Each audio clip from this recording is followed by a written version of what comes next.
चला आता मित्रांनो, आज आपण बनवणार आहोत स्टीम मोमोज। तुम्ही बघू शकता किती छान आणि किती सॉफ्ट झालेले आहे, तर एकदम खायला टेस्टी। आता चला आपण बनवूया मोमोज। त्याच्यासाठी लागणारे साहित्य मी पूर्ण व्हेजिटेबल घेतलेले आहे। मी आता गाजर खिसून घेतलेला आहे। आता आपण पत्तागोबी सुद्धा खिसून घेणार आहोत। तुम्हाला खिसायचं नसेल तर तुम्ही मिक्सरमध्ये सुद्धा ग्राइंड करू शकता। छोटे छोटे तुकडे करून आपण मिक्सरमध्ये सुद्धा ग्राइंड करून बारीक होतं ते। आता हे बघू शकता, आपण शिमला मिरची सुद्धा बारीक करून घेणार आहोत। शिमला मिरची पण बारीक करून घेतल्यानंतर आपण कांदा सुद्धा बारीक करून घेणार आहोत खिसून। आता तुम्ही बघू शकता, कांदा, शिमला मिरची, गोबी आणि गाजर आणि टमाटर आता आपण हे पूर्णपणे मिक्स करून घेणार आहोत। त्याच्यामध्ये मी 1 चमच मीठ घातलेलं आहे। आता हे पूर्ण व्हेजिटेबल जे आहे ते आपल्याला चांगलंपणे मिक्स करून घ्यायचं आहे आणि मिक्स झाल्यानंतर आपल्याला त्याला 10 मिनिटं बाजूला ठेवायचं आहे। आता चला आपण रेड चिली चटणी बनवणार आहोत। बघू शकता तुम्ही, त्याच्यावर मी लसण, मिरची, 1 टमाटर आणि मीठ घातलेलं आहे। आता आपण चला चटणी ग्राइंड करून घेऊया। हे बघू शकता तुम्ही किती छान कलर आलेला आहे चटणीला, एकदम परफेक्ट जमलेली आहे। आता जे आपण व्हेजिटेबलमध्ये मीठ घातलेलं होतं, आता ते पूर्णपणे आपल्याला पाणी त्याच्यामधलं बाहेर काढायचं आहे। पूर्ण पाणी तुम्ही काढून घ्या। आता ते पाणी आपण उंडा भिजवण्यासाठी यूज करणार आहोत। मी 250 ग्राम मैदा घेतलेला आहे।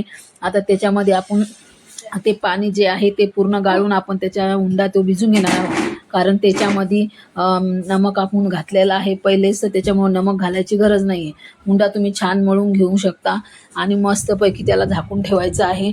आणि आता आपण व्हेजिटेबल फ्राय करून घेऊया। हे बघा, मी तेल घातलेलं आहे, त्याच्यामध्ये जिरं, मोहरी, आता व्हेजिटेबल घातलेलं आहे। त्याच्यामध्ये आपल्याला जास्त वेळ काही फ्राय करायची गरज नाही आहे।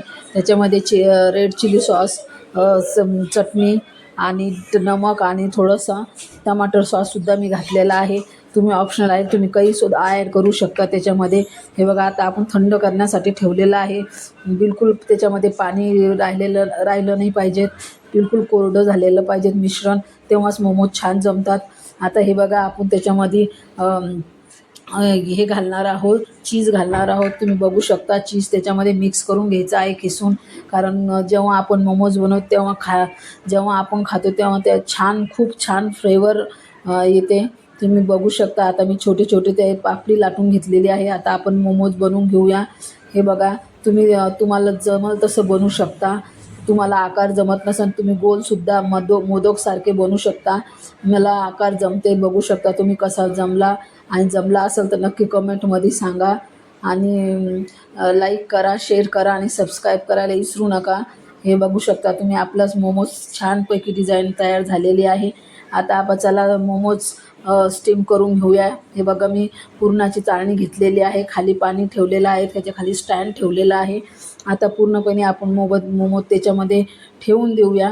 आता आपल्याला कमसे कम 10 मिनिटं मोमोज आपल्याला स्टीम करायचे आहे। आता तुम्ही बघू शकता, मोमोज छानपैकी फ्राय झालेले आहे। तुम्ही कलर थोडा चेंज झाला आहे, कारण की आपण जे व्हेजिटेबलचं पाणी आहे त्याच्यामध्ये ते घातलं होतं, म्हणून कलर असा चेंज झालेला आहे, पण खायला एकदम टेस्टी आणि खूपच छान झालेले आहे। तुम्ही नक्की ट्राय करा। तुम्हाला आवडल्यास नक्की लाईक आणि शेअर करा, सबस्क्राईब करायला विसरू नका। धन्यवाद।